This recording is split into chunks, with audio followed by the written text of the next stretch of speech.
900 वर्षांची परंपरा असलेल्या श्री सिद्धरामेश्वर यात्रेस शनिवार दिनांक 13 जानेवारी रोजी नंदीध्वज मिरवणुकीने कार्यक्रमास सुरुवात होऊन शहरातील 68 लिंगास तैलाभिषेक करण्यात येणार आहे।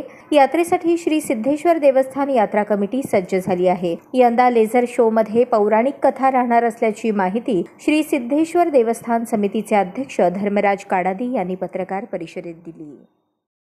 दरवर्षीप्रमाणे याही वर्षी सिद्धरामेश्वराची यात्रा ही मोठ्या भक्तिभावानं आपण साजरी करत आहोत।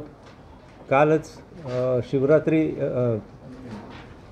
येळामोशीच्या दिवशी शेटेवाड्यामध्ये पूजा होऊन योगदंडाची पूजा होऊन या यात्रेची सुरुवात झालेली आहे। उद्या तेलाभिषेकाची मिरवणूक मल्लिकार्जुन मंदिराच्या जवळच्या हिरे हब्बू यांच्या वाड्यातून ही मिरवणूक या ठिकाणी निघणार आहे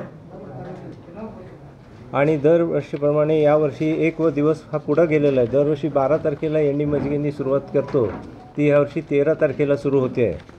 13 तारखेला येंडी मजगे, 14 तारखेला अक्षता सोहळा, 15 जानेवारीला होम हवनाचा संध्याकाळी 9 वाजता त्याचा कार्यक्रम आणि 16 तारखेला दारूकाम आणि लेसर शोचा कार्यक्रम होम मैदानावर होईल आणि त्यानंतर कप्पडकळी ह्या दुसऱ्या दिवशीच्या कार्यक्रमाने ह्या यात्रेची सांगता होईल। अशा पद्धतीने एकंदरीत त्याचं नियोजन केलेलं आहे।